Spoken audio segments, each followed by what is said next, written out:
Good evening, everyone. I was going over some germ tests here, and I thought it was kind of interesting, and I thought I'd share some information with you. Things a lot of people don't get to see. So here we have our germ tests. We have our dead seed, abnormal, and pod blight.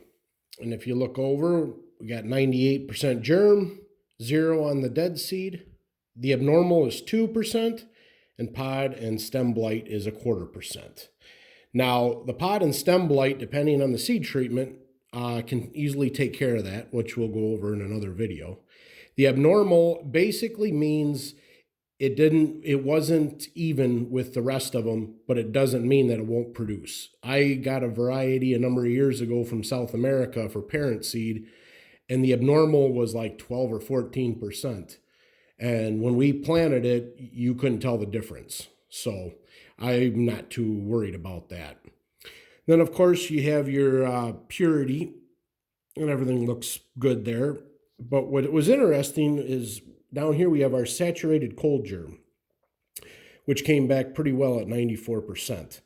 What the saturated cold means is basically they put it in mud.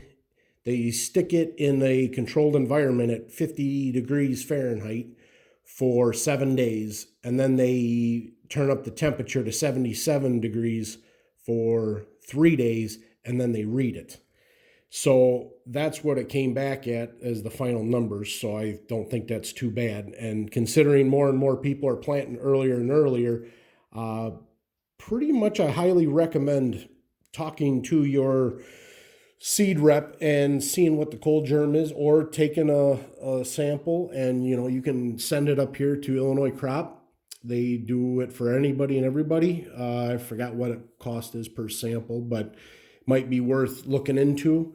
Like I say, it's just something that you might want to have a discussion with your seed rep. It's something that everyone does things a little different, and it's worth having a chat over. Hope you learned something.